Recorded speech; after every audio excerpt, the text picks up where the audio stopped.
Hey everybody, it's Dr. Brenda, money coach and the creator of the Gutsy Women Club. I am here in Texas and I met this incredible woman, Kathleen Mooney.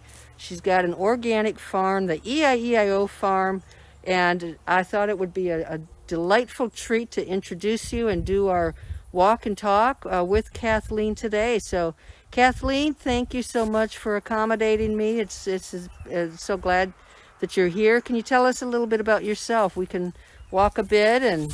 Well, sure. Thank you for coming out, Brenda. So my name's Kathleen. I am the owner and chief farmer of EIEIO's Organic Farm. I've done a lot of different things in my life so far. And this whole thing started because I had managed a comedy theater for 10 years, and then I had a bed and breakfast for 10 years, and then my son was born. And when he was probably about 2.5, we were sitting around Austin one day watching Charlotte's Web for like the 30th time. And he turned to me and he said, "Mom, why don't we move out in the country? We could start a farm, call it EIEIO's, and get a pig named Wilbur." And I jumped up off the couch screaming, "I don't know about Wilbur." But within a month, I looked all around the Austin area, and I almost considered New Mexico because I love New Mexico a lot. But then I remembered that I had baptized Max out here in Wimberly. And so I came out, and right away, first day, I found this land. So now we've been here, and now he's 16. Wow. He got to grow up in Wimberly. Wow. So you wrote that you've been to several different countries. You were a paramedic in Ecuador. And spent some time in Guatemala. Right, in between owning the B&B in Austin and moving out here and becoming a farmer, I had taken Max. I had friends in Austin that were trying to start importing things from impoverished countries and helping the women, and then sending all the proceeds back down to help these indigenous women. So I got an idea that maybe Guatemala would be cool, and I'd lived in Ecuador and I lived in Mexico for a while and speak Spanish. So I took little Max when he was probably 2, and we went on vacation to Guatemala. And we traveled around for like 3 weeks, and then we were at some little carnival we stumbled onto, and some lady I met, and she was like, "Ya sabes algo, tu español está bastante bien, y mi maestra de inglés no se llegó hace como 3 semanas. ¿Quieres ser maestra?" And what she said was, "You know what? Your Spanish is pretty good, and I've got a little school down the road, and my English teacher hadn't shown up for 3 weeks. Would you like to teach at my school?" And I went, "Como no?" So we stayed for about another, close to a year. And I rented a little house, and we lived next door to a Mayan family, and I've got all kinds of kick stories about the Mayans. But we stayed down there for a while, and then when we got back, that's when we watched Charlotte's Web, and I just didn't want to be in a big city anymore after being, out in Guatemala. And so country, gardening, farming, the whole thing just sounded like the next step. So your whole life, have you just sort of done where the wind takes you, or what you feel like? Or I mean, tell us about like your childhood, and were you expected to go a certain route, go to school, get married, have the kids, be a good housewife? I mean, tell us about, what... Well, I'm 64, and I'm the oldest of 5 kids, and I remember distinctly when I was probably about 10, and then again when I was about 15 or 16, because my parents would have cocktail parties, and people would say, "Oh, what are you going to be when you grow up?" And so then I'd go back after getting hit up by all these older drunk people. "What are you going to be?" And I'd say, "Mom, what do they mean?" She goes, "Honey, you can be anything you want to be. And you don't have to decide right now." So then as I got closer to college age, they'd ask me, and I remember one party, this one lady was just relentless, and finally I thought, well, this will get her off my back. So I told her I was going to be a nuclear physicist. And then I started rambling some BS about that, and she wandered off, so I got rid of her. But then I got to college in Arizona. I went to U of A in Tucson, and I think my parents expected all of us to, marry another Catholic and have kids. But my mom, I know, thought that I'd have a career, because she had 4 or 5 different careers before she married. And she'd been a teacher. She'd worked for an airline. She had been She'd worked for a television station in Houston. She had a cooking show on TV with Mary Martin. She'd done a lot before she married. So she was a big proponent of, try things out and don't be in such a big hurry to get married, because she had me when she was 35 and my baby sister when she was 45. So that was, and she was so pretty that nobody gave her grief about, not being married or being a spinster or anything like that. So I never felt like. My dad, on the other hand, he thought that I could sell ice to an Eskimo, and he was a stockbroker, and he had been on Wall Street before we moved back from Connecticut, and he was like, Jesus, Mary and Joseph, you could sell ice to an Eskimo or oil to an Arab. You ought to be in the market up in New York, and so, or you should work for pharmaceutical companies. You could make tons of money. And I remember thinking, well, I don't know if that's the goal. I don't know if my goal is to make tons of money. I mean, sure, it'd be nice, but that's not what, rocks my boat that much. It's more what feels right.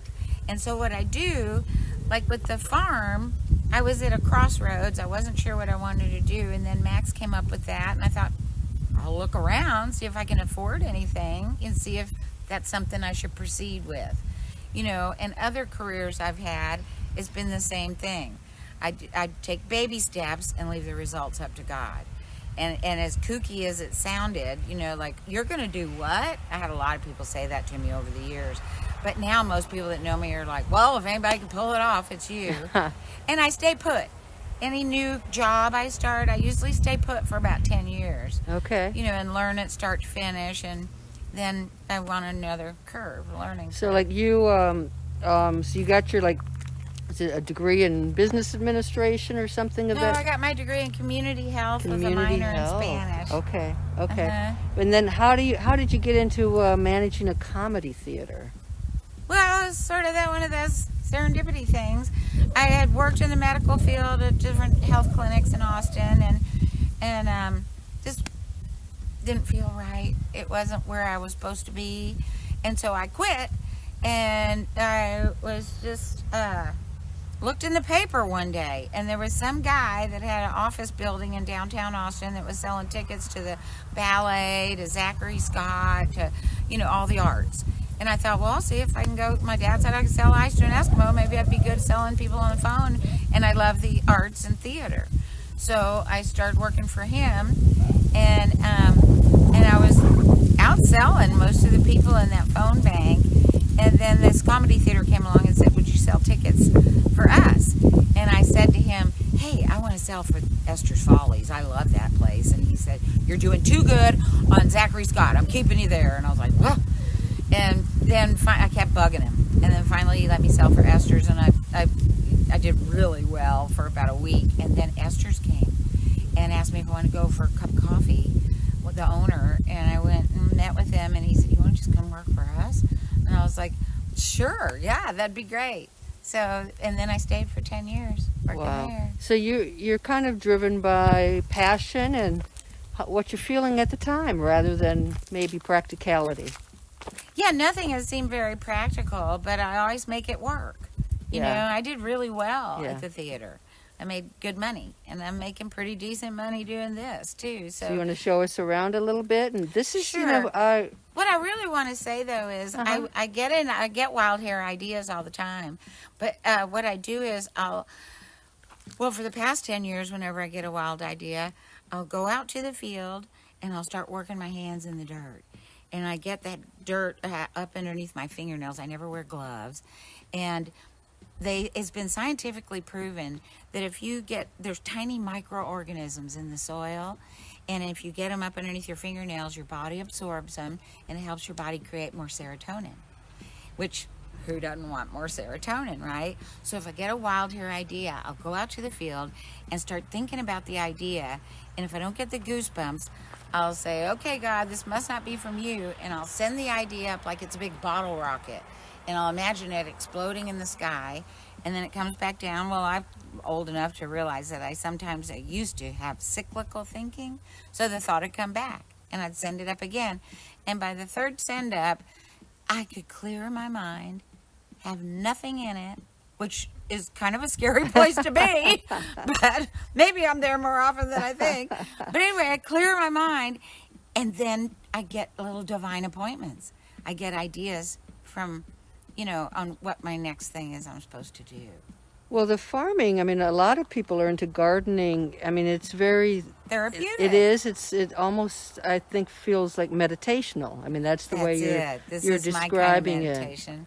it. I remember I read Eat, Pray, Love, and I was right with her when she was in the ashram, just feeling like, she had claustrophobia. It was like, how can I not, chat with people? I can't, I understood that. And then she finally came around, I think, and kind of got quiet, right? Didn't she, in the book? I don't remember. Yeah, it's... I can't, I'm not real good at sitting still for a long time. But for years, my mantra has been, I want to be a human being, not a human doing. Yeah. But I accept the fact that I need to have my hands moving, and my mind will still clear. So right. I can do, but I can meditate while I'm fiddling in the yeah it's I always have a zillion ideas running around in my head, and I do a million of them, and most of them don't work out, and I'm still waiting to find out what works out. But it's like I feel like sometimes like there's not a choice. I've got this idea, I can't sleep until I follow it through. Is that the kind of the way you feel too? Like sometimes you just don't have a choice. I used to, and I'm real stubborn Irish, right? So I would just keep pushing and pushing and pushing if I thought it was a good idea. Now I don't. If the doors don't swing open pretty much within the first couple attempts to start something, I'm talking just a couple days. Wow. I'm like, okay, forget it. Well, it's not on your clock at the moment, so I'm just going to let it go because you're the one that taught me that my time's valuable. So I don't waste time on something if I don't get the goosebumps. Well, that may be an advantage of aging, don't you think? I think so. So let's talk about that a bit because, there are a lot of women out there who use age as an excuse. I can't possibly do that. I'm 55, I'm 65, I'm 75. I can't do that. So what do you say to those women? I say, baloney. We're just getting better. I'm not going to go try to climb Mount Everest, I have to be reasonable, but I just might do some skydiving, that's not even on my list really though. And I don't even have a bucket list of things I want to get done before I'm done. I just don't, if things start falling into place quickly, no matter how kooky or what it is, I'm going to do it because I know I've got what it takes to accomplish it. Yeah, it's interesting because you mentioned like a bucket list, and I don't have one either, but I've been to incredible places because the opportunity arose, and when the opportunity showed itself, I leaped right out there and said, sign me up. Yeah, my son's going to graduate, well, he's a sophomore, and he will, in 2 years, our plan is we're going to get the Eurail passes and travel all around Europe. Oh, I hope we get to that point months. again. I think in 2 years, he'll be graduating in, May of 22.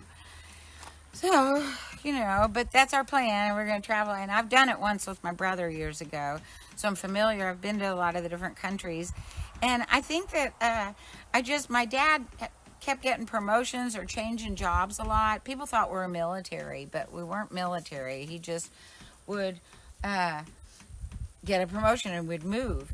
So I learned early on to be at home wherever I was. And that's been a key thing for me my whole life. You could drop me out of a helicopter over Thailand, and within a week I'd probably have a job and some, friends. So that it's adventurous, and maybe it's young souls versus old souls, if you want to talk about that. Well, I don't know. I'd never have needed security so much. I'm here for so long, so I want to see what I can see. But you're also emitting confidence, so it's like that you're going to stand back on your feet. It might not be a while, but you're confident. You will. You're resilient. That's it. When I first bought the land here and we were building the house, the lady before us had left a washing machine and dryer in the front carport, so I put it on Craigslist. And the most handsomest man I've ever seen in my whole life, of course I don't get out a whole lot, he shows up to buy the washing machine and dryer. And then he came out with me and worked with me for 2 hours on the field. I just showed him what I was doing and all this. We come back and he goes, you know what? If the shit hits the fan, my fiance, she's just gonna be hopeless. All she does is complain about who gave her latest pedicure. Whereas you're scrappy. You're gonna be just fine. And I went, I'm scrappy? And he goes, well, you're pretty and everything, but you're scrappy. And I went, okay. And because he was so handsome, I just was shattered a little bit. Then the next day, I saw a friend at the grocery store, and she goes, what's the matter, honey? You look a little down. And I said, well, this handsomest man I've ever seen in my whole life told me I was scrappy. And she goes, you are not scrappy. Well, then I saw her 3 days later, and she said, I looked it up on Webster's, and guess what? We're both scrappy. And there's nothing wrong with being scrappy. It means you have graceful tenacity, you have perseverance, you know, it's a good quality to have to be scrappy. Yeah. And if what hits the fan, we will be just fine. Yeah. So what's the most challenging thing you've overcome so far? We've had 2 floods. I've lost everything I own twice. Wow.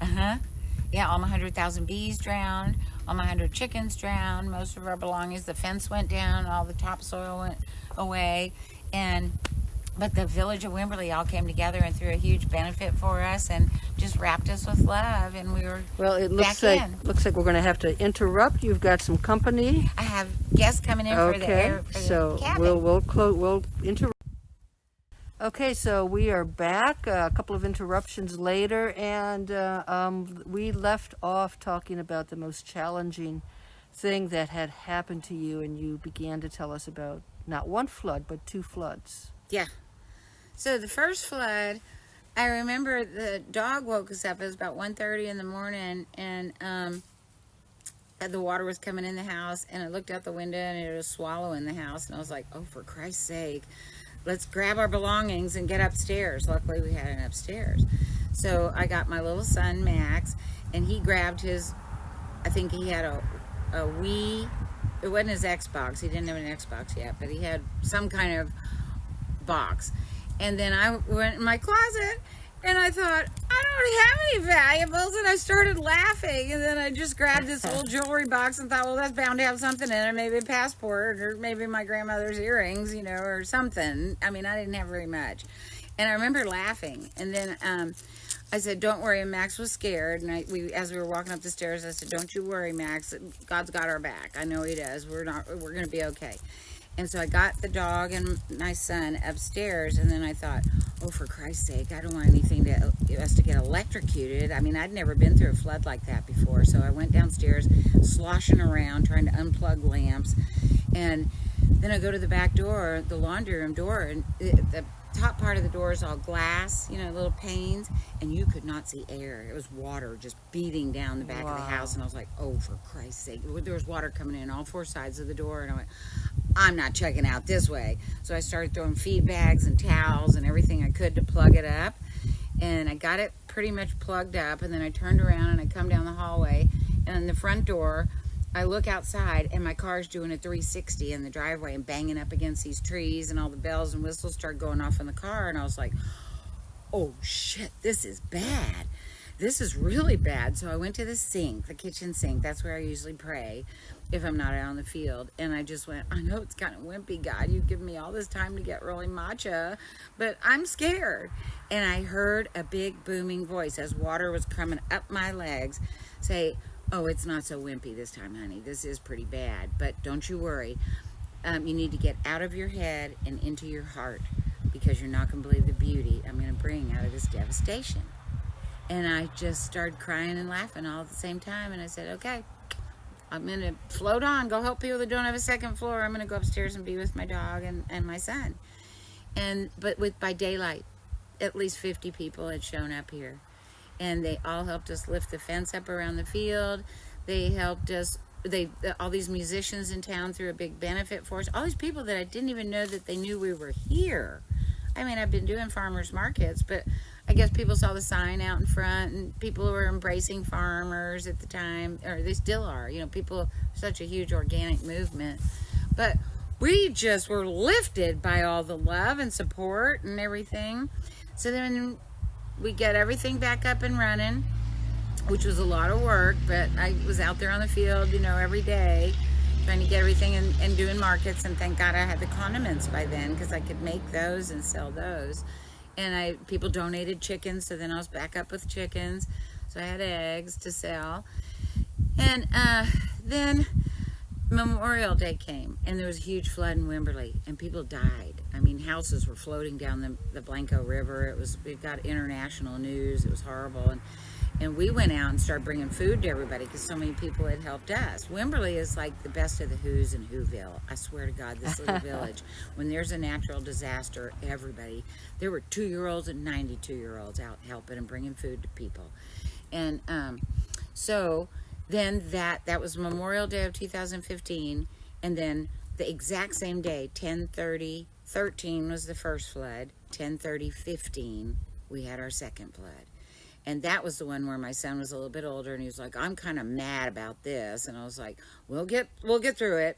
I don't know why we're having to relearn this thing we already learned, but it's called tenacity, honey. We'll get through it. And the whole village was still reeling from the Memorial Day flood. So people set up a GoFundMe for us, and we got through. But it was like, I remember thinking, was I in self-will the whole time? Should I, is this like the biggest sign you could give me? Should I not have even started the farm? And I started having a lot of doubt, a lot of self-doubt. Like, maybe I was crazy like everybody said to do this. There's a lot of problems. There's a lot of heartaches. But we made it through, and I did a lot of soul searching and added 2 more condiments to the 2 that I made already. And then I already had the cabins, but I started really promoting them and redecorating them and stuff. And it's been 5 years since the second flood, and we're here, and this is probably going to be the best year we've ever had financially. Well, congratulations. And you've been very innovative too. So farming is a challenging business for sure, and it's difficult to make an income, a living income. And so you've got 2 properties back here that you've been renting out. So that certainly supplements everything. Yeah. And tell us about your next idea, the treehouse. Oh, well, so I have these 2 cabins that I rent out, like, for weekends or overnight stays, and they've been doing fantastic. I mean, I've been doing pretty good with them for about 5 years to supplement, because I'm a single parent, so there's no child support coming in. It's just my income. And but when Max was 13, I made him start a lawn care business, because I used to mow lawns when I was like 12 and 13, or babysit or something. It's never too... That's about the right time when you start learning the value of $1 and hard work. So he does that now, so he can buy all his own things for his gaming computer or whatever, and it gets him off the computer, and he's out, taking care of a lot of different people in Wimberly and Canyon Lake, doing their yards with another buddy of his that has a truck. And so that's been a good learning curve for him. But yeah, so now I think this has been a great year. I don't want to add a 5th condiment. I have a 5th one that I do seasonally. I have a friend up in Cape Cod that has one of the oldest cranberry bogs in the United States. So every year I get a bunch of cranberries from him, and I make a ginger cranberry chutney. Ooh. But I only make that like from just before Thanksgiving through Valentine's, and cranberry season. And so I have carried several of the condiments at a lot of grocery stores. And at one point I thought, well, maybe that's it. Maybe I just start, getting them in H-E-B and Whole Foods. But then I'd have to, hire a bunch of people to help me make them. And I realized I could have done that a while back, probably like 6 or 7 years ago, because I had them in a lot of stores. But I wasn't ready. I wanted to be an at-home mom, and I was making enough, and I thought, I'm just going to hold that off. So now I say that when I'm done doing this and Max is off on his own, I'm moving to the south of France. I'm going to take a young lover and start writing my books. And that maybe by that point, I will delegate the condiments, to a commercial kitchen somewhere, and have them mass produced and sell them wholesale and have them. And then I just walk out to my little French mailbox and get my check. Right? That sounds sweet. Trader Joe's wanted to buy a recipe, one of the recipes, for $10,000 about 7 years ago, and it sounded ooh ah, and then I went, wait a second, I can make a lot more than $10,000 Yeah. here. Yeah. I'm not going to do that. Yeah. It must be valuable. Yeah. You know, so now I've kind of plateaued out on how much I can make with the 4 condiments, with the markets, with the vegetables I have seasonally, and with the cabins being booked a lot. But I need to start saving up for college, right? If Max decides to go, which I think he will. And he may get a Pell Grant or something, you know, but still. So I think the next step for me is having a 3rd rental cabin. And so I got this wild hair idea that I wanted to do a tree house. And that started because there was this lady in town that they were really rich, and her husband was some international attorney, and they lived in Russia. And when they moved back to Wimberly, she brought a bunch of Mongolian yurts and set them up in Wimberly. And she was slammed in January when none of us had any reservations. And I saw her at the grocery store, and I was like, how are you doing it? And she goes, oh, the millennials, they all book on Instagram. And I thought, okay. So I started an Instagram account. And then I thought, that's where the idea started about the tree house, I think. Because I thought, well, she's got yurts, and other people have teepees. And I want something unique instead of just a farm cabin. These are darling, and then I talked to some lady that was a reviewer of accommodations, and I just came out of my mouth the treehouse idea, and she said, oh, I'll hop on the next plane out of New York to come see if you have a treehouse. So that sort of endorsed it, and I hadn't even thought about it, but it was like a God was speaking through me, I guess. So about a month ago, I thought things were starting to fall into place for the treehouse. And it was my plan to do the treehouse and have it ready by next spring. So I called a friend who said he would be interested. He could run the utilities back there. And then that didn't seem to materialize. He came out, but he was kind of crabby. And it just didn't seem. And then I tried to find a carpenter, and it just wasn't happening. And I was like, I am not wasting my time on this. It's a great idea, but it just might not be the time for it yet. Right. So I've shelved it. It's going to happen, but I have to wait until the right players, you know, the right contestants show up. And I can manifest it sooner. I mean, co-create. Yep. It'll happen. Yep. Well, I use a very simple approach to what I do. It's dream, plan, save, do. I'm like, that's the secret of life. Dream, plan, save, do.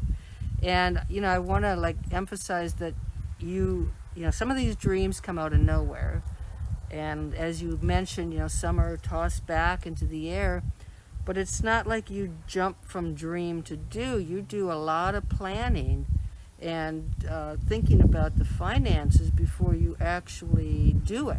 Yes. So, yeah, this farm, I had sold my bed and breakfast in Austin, and I had a nest egg. I mean, I had a significant amount of money because I knew I couldn't do the whole farming by myself.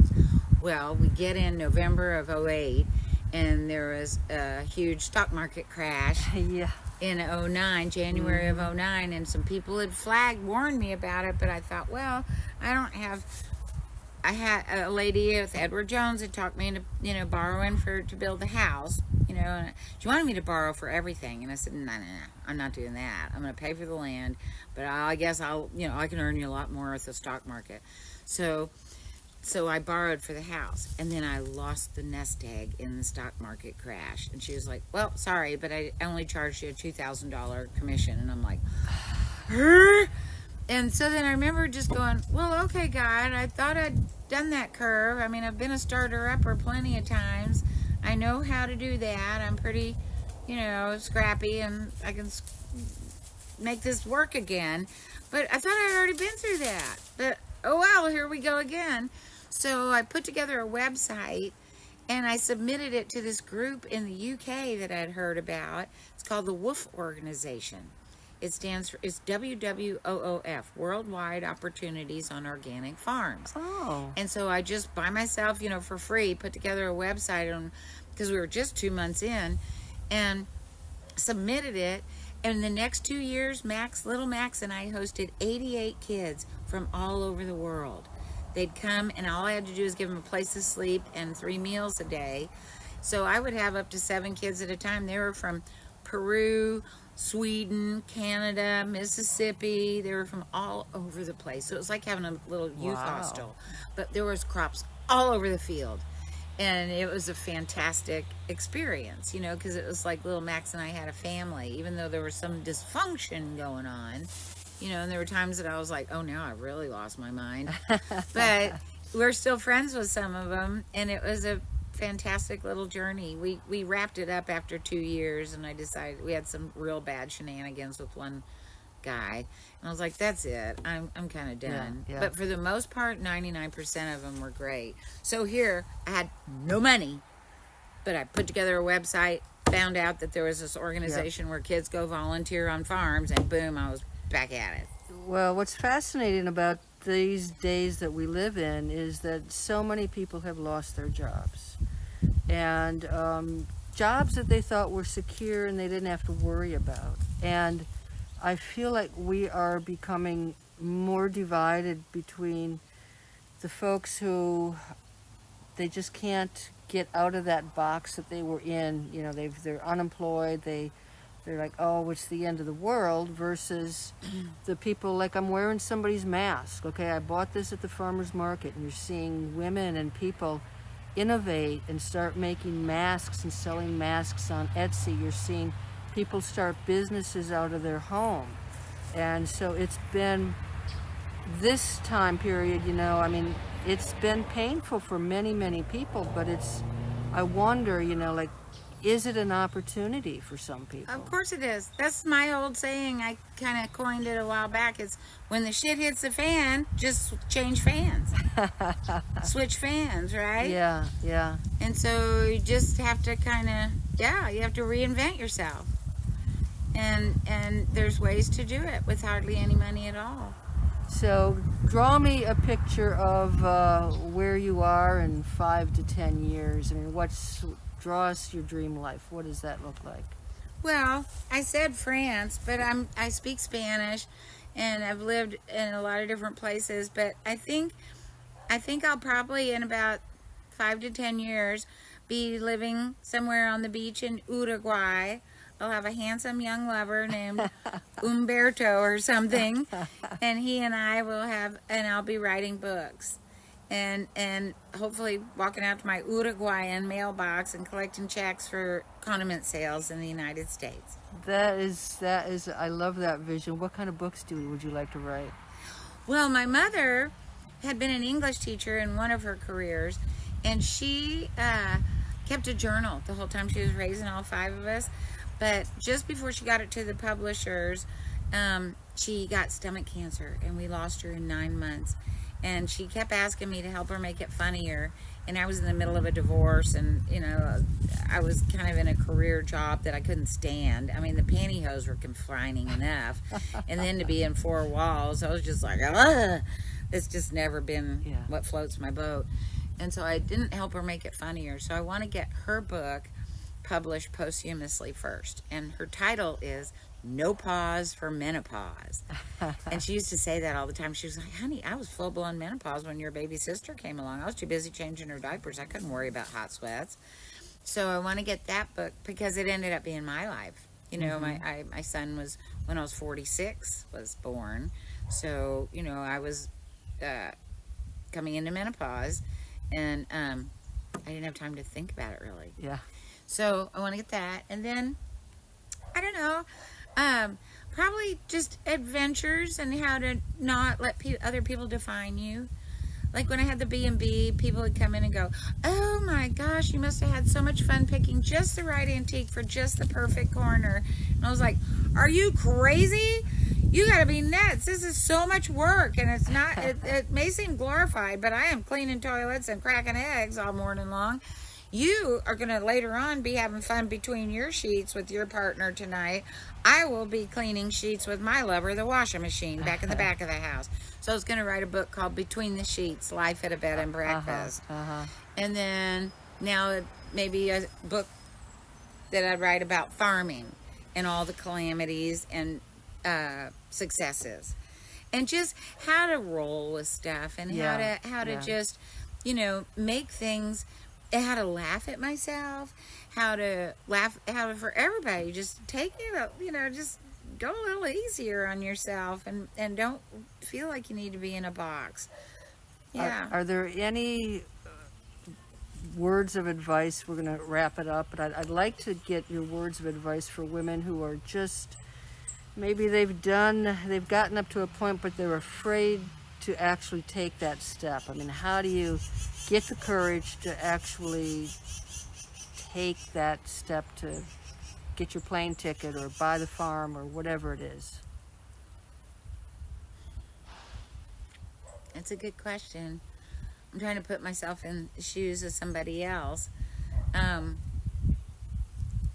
I suppose it was, what happens if you don't take a chance? Very good. Right? Yeah. You'll never know. Take a chance. Just, if you get a wild hair, go get your hands in the dirt, see if you get the goosebumps. If you don't, move on to the next good idea. But if something strikes you and you get the goosebumps about it, then there might be something to ponder there, and I'd say take the leap of faith. Just go for it, because you can always work your way back to where you were before. You can always, we underestimate ourselves. We have so much power and creativity as women, and we don't need, I mean, it'd be nice to have a boyfriend right now, but we don't need partners to help complete us. We are complete. And so take a chance, take a leap of faith, because you're not going to know if you don't. Well, thank you, Kathleen. Thank you for hosting me on the EIEIO farm, and it's been a pleasure to meet you. And on behalf of all of the Gutsy women out there, until next week, and it's been another wonderful interview. Thanks, Kathleen. Thank you, Brenda. All right, bye-bye.